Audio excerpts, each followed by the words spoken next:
Peut-être juste sur la crise du Covid, le fait que le monde n'allait pas bien avant, il va beaucoup moins bien maintenant. Et cela nous donne l'opportunité de reconstruire.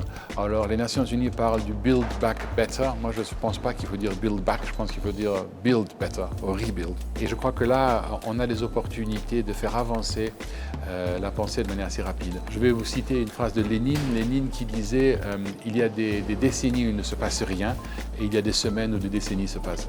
Et je crois que c'est exactement ce que nous sommes en train de vivre. Ces 6 derniers mois, on a vraiment beaucoup accéléré la chose. Et on a une opportunité maintenant de reconstruire un système de valeurs qui nous permettra d'aboutir à la prospérité de manière durable, circulaire et conservatrice.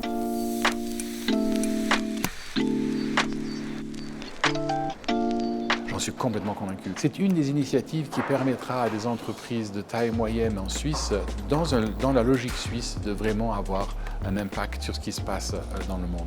Je me suis beaucoup engagé pour la lutte contre le changement climatique et j'ai souvent cette réaction des gens qui me disent « Mais la petite Suisse, c'est pas grave, il faut s'occuper des Chinois, il faut s'occuper des Américains, c'est eux les méchants. » Et là, je ne suis tout simplement pas d'accord.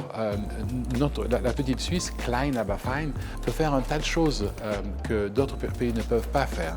Et en particulier, notre empreinte individuelle, elle est énorme. Nous consommons des produits qui sont importés, nous voyageons plus que n'importe qui d'autre en Europe. Bon, tout ça a changé, bien sûr, avec la crise, mais notre empreinte individuelle est conséquente. J'ai présidé pendant quelques années un petit groupe qui s'appelle le Footprint Business Network, où on essayait de mesurer l'empreinte écologique des pays. La Suisse avait besoin de 3,8 globes pour arriver à générer suffisamment de revenus pour continuer son style de vie. Les Américains, 4,2. Alors, ça a un petit peu changé depuis, mais on est encore loin du 1 globe pour tout le monde. Si on veut vraiment arriver à trouver une économie circulaire, il va falloir encore une